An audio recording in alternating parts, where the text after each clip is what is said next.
Hello friends, நீங்கள் கேட்டுக்கொண்டிருப்பது தேனருவி தமிழ் நாவல்ஸின் சாபமாய் வந்த என் உயிரே. வாசிப்பது நான் உங்கள் பவஸ்ரீ அபி. அத்தியாயம் 104. டாக்டரிடம் செக்கப்பிற்கு சென்றிருந்த அனாமிகா ரிப்போர்ட்டில் என்ன வருமோ என்ற பயத்தில் திக் திக் இதயத்துடன் ஹாஸ்பிட்டலில் அமர்ந்திருந்தாள். சில நிமிடங்களுக்கு பிறகு கையில் ரிப்போர்ட்டுடன் வந்து அவளுக்கு எதிரில் இருந்த சேரில் அமர்ந்த doctor, congratulations Anamika, you are pregnant. நீங்க ஆசைப்பட்ட மாதிரியே இந்த அட்டெம்ப்ட் சக்சஸ். நீங்க ஒரு 2 months கம்ப்ளீட் ரெஸ்ட் இருக்கணும். அப்பதான் உங்களோட குழந்தை நல்லா ஹெல்தியா வளரும். நான் இதுக்கப்புறம் கொடுக்க போற டேப்லெட்ஸ் எல்லாத்தையும் நீங்க கரெக்டா ஃபாலோ பண்ணுங்க. நான் சொல்லும்போது நெக்ஸ்ட் செக்அப் வந்தா போதும் என்று சொல்ல, அப்படியே சந்தோஷத்தில் ஒரு நொடி உறைந்து போன அனாமிகா தன் அம்மாவை கட்டி பிடித்து, வா மம்மி, ஃபைனலி என்னோட ரொம்ப நாள் கனவு இன்னைக்கு நிறைவேறிடுச்சு. நான் ஏன் விஜயோட குழந்தைக்கு அம்மாவாகிட்டேன். இனிமேல் என்ன ஆனாலும் அவனால என்னை விட்டு போக முடியாது என்று உற்சாகமான குரலில் சொன்னாள். அவளது அம்மாவும் அப்பாவும் குருமூர்த்தி மூலமாக வரும் சொத்துக்களும் விஜய் சம்பாதித்து வைத்த அனைத்து சொத்துக்களும் இப்போது அனாமிகாவிற்கு பிறக்க போகும் இந்த குழந்தைக்கு தான் கிடைக்க போகிறது என்று நினைத்து ஒரே குஷியில் குதித்து கொண்டிருந்தார்கள். இந்த விஷயத்தில் அவர்களுக்கு உறுதுணையாக இருந்து அனைத்தையும் செய்து கொடுத்தது டாக்டர் தான் என்பதால் தங்களது திருட்டுத்தன வேலைகள் அவள் மூலமாக வெளியே சென்று விடக்கூடாது என்று நினைத்து ஒரு பெரும் தொகையை அவளுக்கு கொடுத்துவிட்டு அங்கே இருந்து கிளம்பி சென்றார்கள். அந்த சந்தோஷத்தில் அனாமிகா கொஞ்ச நேரம் கூட நிம்மதியாக இருக்க முடியாத அளவுக்கு அவள் தலையில் வந்து இடியென இறங்கும்படியாக ஒரு செய்தி வெளியாகி பரபரப்பை கூட்டியது. அதை பார்த்து மனம் உடைந்த அனாமிகா, எப்படி இப்படி எல்லாம் நடந்துச்சு? இது எப்படி மத்தவங்களுக்கு தெரிய வரும்? ஒருவேளை இது அந்த விஜய் வேலையா இருக்குமா? வேணும்னே அவன் பிளான் பண்ணிதான் என்ன அங்க அனுப்பியிருக்கானா? ஆமா, இது அவனோட பிளான் தான். அப்படிதான் இருக்கும். அவனை தவிர வேற யாரும் அந்த அளவுக்கு என் பேரை கெடுக்கணும்னு யோசிச்சு இந்த காரியத்தை செய்ய மாட்டாங்க. ஓ ஷிட் ஷிட் ஷிட், அவ இப்படி ஒரு பிளான் போட்டு வச்சிருக்கான்னு தெரியாம லூசுத்தனமா அங்க போய் இப்படி அசிங்கமா மாட்டிக்கிட்டேனே என்று நினைத்து புலம்பிய அனாமிகா நியூஸ் வந்ததை மறைப்பதற்காகவும் தனது நற்பெயரை மீட்டெடுப்பதற்காகவும் ஏதேனும் செய்ய முடியுமா என்று தனது குடும்பத்தினருடன் உட்கார்ந்து டிஸ்கஸ் செய்ய தொடங்கினாள். தனது படத்தின் ஃபர்ஸ்ட் லுக் போஸ்டரை சமூக வலைதளங்களில் அதே சமயம் எந்த தடுமாற்றமும் இல்லாமல் விஜய் படக்குழுவினரை வைத்து வெளியிட்டான். அதில் ஷைனிங் ஸ்டார் விஜய் குருமூர்த்தி அவர்கள் அதித்தி என்ற புதுமுக ஹீரோயினுடன் சேர்ந்து நடிப்பதாக மென்ஷன் செய்யப்பட்டு இருந்தது. அங்கே அனாமிகாவை பற்றிய அப்படி ஒரு செய்தி, இப்போது விஜயின் புதிய படம் பற்றிய அப்டேட் என மாறி மாறி சர்ச்சைக்குரிய பதிவுகள் வந்ததால் அன்று அவர்கள் இருவரும் தான் ட்ரெண்டிங்கில் இருந்தார்கள். ஆடியோ லான்ச் தொடர்பான விஷயங்களில் பிஸியாக இருந்த விஜய் அமுதாவை தனது ஆபீஸிற்கு வர சொல்லி அழைத்தான். அனாமிகாவை பற்றி வந்த செய்திகளை பார்த்திருந்ததால் அதை பற்றியே யோசித்தபடி விஜயை காண வந்திருந்த அமுதா அமைதியாக வந்து அவனுக்கு எதிரில் இருந்த சேரில் அமர்ந்தாள். அவள் முகத்தை வைத்து அவள் மனதில் என்ன ஓடுகிறது என்று கண்டுபிடித்த விஜய், என்ன அந்த நியூஸ் பத்தி என்கிட்ட கேட்கலாமா வேணாமான்னு யோசிச்சுட்டு இருக்கியா என்று அவளிடம் கேட்க, என்ன நம்ம மனசுல நினைச்சத அப்படியே கரெக்டா சொல்றாரு என்று நினைத்து பதட்டமான அமுதா, சச்ச அப்படியெல்லாம் ஒன்னும் இல்ல சார் என்றாள். ஓகே, நான் கூட நீ அத பத்தி கேட்டா நாமளும் இத பத்தி யாரு கூடயும் டிஸ்கஸ் பண்ணாம இருக்கோமே, அட்லீஸ்ட் உன்கிட்டயாவது என் மனசுல இருக்கிறதெல்லாம் கொட்டலான்னு நினைச்சேன். இப்போ நீயும் அதை கேட்கறதுக்கு ரெடியா இல்லைன்னா பரவாயில்ல, நான் எப்பயும் போல நைட்டு குடிச்சிட்டு தினேஷ் கிட்ட புலம்பிக்கிறேன் என்று விஜய் சொல்ல, சுச்சோ என்ன சார் இப்படி சொல்றீங்க? நீங்க என்கிட்ட நடந்ததை ஷேர் பண்ணிக்கணும்னு நினைச்சா நான் ஏன் அதை கேட்க கூடாதுன்னு நினைக்க போறேன்?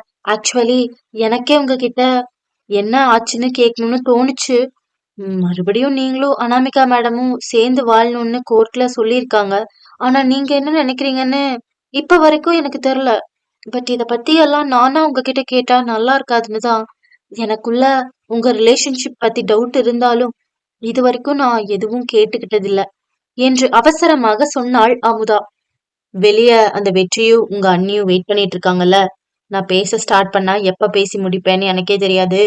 இப்ப நம்ம பேசலாமா இல்ல நீ அவங்கள கிளம்ப சொல்றியா என்று கேட்ட விஜய் அவளை பார்த்து சிரிக்க, அவங்க தேவையில்லாம ரொம்ப நேரமா வெளியே உட்காந்து வெயிட் பண்ணிட்டு இருக்கிறது எனக்கே பிடிக்கல சார். இருங்க, நான் போயிட்டு அவங்க கிட்ட வறுக்க முடிய லேட் ஆகும். நீங்க எங்கேயாவது போய் வெளிய சுத்தி பார்த்துட்டு வாங்க. அப்புறமா நான் கிளம்பும் போது சொல்றேன்னு சொல்லிட்டு வந்துடுறேன் என்று சொல்லிவிட்டு எழுந்து வெளியில் சென்றாள் அமுதா. அவள் சென்று அவர்களிடம் அதை சொல்ல, அடா ஆமா வெற்றி, எனக்கும் இப்படி வேடிக்கை பார்த்துட்டு ஒரே இடத்துல உட்கார்ந்துட்டு இருக்கிறது கஷ்டமா இருக்குது. நான் எல்லாம் சென்னை பக்கம் வர்றதே பெரிய விஷயம். இவ்வளவு தூரம் வந்தும் இப்படி ஒரே ரூம்குள்ள அடைஞ்சு கிடக்கிறதுக்கு சலுப்பா இருக்குது. உங்க மாமா எங்க என்ன வெளியெல்லாம் கூட்டிட்டு போக போறாரு. நீ வா, நம்மளாவது போய் முடிஞ்ச வரைக்கும் சென்னையை சுத்தி பார்த்துட்டு வருவோம் என்றாள் அன்னபூரணி. நான் அமுதா கூட எங்கேயாவது வெளியே போனா நல்லா இருக்கும்னு நினைச்சேன். இப்ப கடைசியில அத்தை கூட தான் வெளியே போகணும் போல இருக்கு என்று நினைத்து பெருமூச்சு விட்ட வெற்றி அவனுக்கும் அங்கே காத்திருந்து காத்திருந்து கடுப்பாக இருந்ததால் அமுதாவிடம் சொல்லிவிட்டு அன்னபூரணியை அழைத்து கொண்டு வெளியில் சென்றான். அவர்கள் சென்ற பிறகு இனி நிம்மதியாக விஜயிடம் பேசலாம் என்று நினைக்கும் போதே அமுதாவிற்கு உள்ளுக்குள் குழு குழுவென்று இருந்தது. பிரகாசமான முகத்துடன் உள்ளே சென்று விஜய்க்கு எதிரில் இருந்த சேரில் அமர்ந்த அமுதா, அவங்க 2 பேரும் கிளம்பி போயிட்டாங்க. இப்போ எந்த டிஸ்டர்பன்ஸும் இல்ல. நீங்க என்னன்னு சொல்லுங்க என்று கேட்டாள் ஆர்வமாக. அவளை பொறுத்தவரை அனாமிகாவிற்கும் விஜய்க்கும் ஒருபோதும் ஒத்து போகாது. அவர்கள் நிரந்தரமாக பிரிவதுதான் சரியாக இருக்கும் என்று நினைத்தாள். அதனால் அவனுக்கும் அனாமிகாவிற்கும் நடுவில் ஏதேனும் பிரச்சனை இருக்கிறதா என்று தெரிந்து கொள்ளும் ஆர்வம் அவளுக்குள் அதிகமாக இருந்தது. எனக்கு அந்த அனாமிகாவை சுத்தமா பிடிக்காது. என் டாடி ஃபோர்ஸ் பண்ணி அவளை எனக்கு கல்யாணம் பண்ணி வச்சுட்டாரு. நானே அவளுக்கு டிவோர்ஸ் கொடுக்கற ஐடியாவிலதான் இருக்கேன். இதுல அவளே எனக்கு ஏன் அவளை பிடிக்கலன்னு கோர்ட்ல சொல்றதுக்கு ஒரு நல்ல பாயிண்ட் இப்படி பண்ணி எடுத்து கொடுத்துட்டா. இனிமே அவ கோர்ட்ல போய் எப்படி அழுது நடிச்சாலும் இனிமே அவளால எதுவுமே பண்ண முடியாது. நான் எங்க டிவோர்ஸ் கேஸ மறுபடியும் அப்பீல் பண்ண போறேன் என்று விஜய் சந்தோஷமாக சொல்ல, என்ன சார் சொல்றீங்க?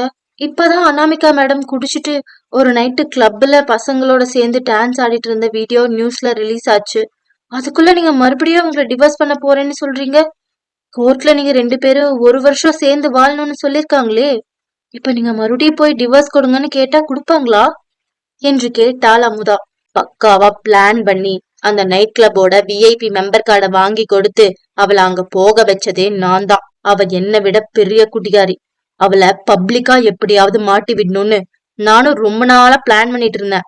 அவ விஐபி மெம்பர்ஷிப் வாங்குறதுக்கு ட்ரை பண்ணிட்டு இருக்கான்னு தெரிஞ்ச உடனே அத அவளுக்கே தெரியாம வாங்கி அவளுக்கு சந்தேகம் வராத மாதிரி கொடுத்து அந்த எல்லா செட்டப்பையும் பண்ணது நான் தான்னு இந்நேரம் அனாமிகா கண்டுபிடிச்சிருப்பாளா இல்லையா என்று தனக்குள் கேட்டுக்கொண்ட விஜய், அவ என்னை விட சரியான 420.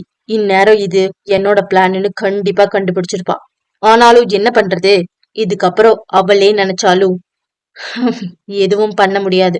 அவ வண்டவாளோ தண்டவாளோ ஏறிடுச்சு என்று நினைத்து சிரித்தான்.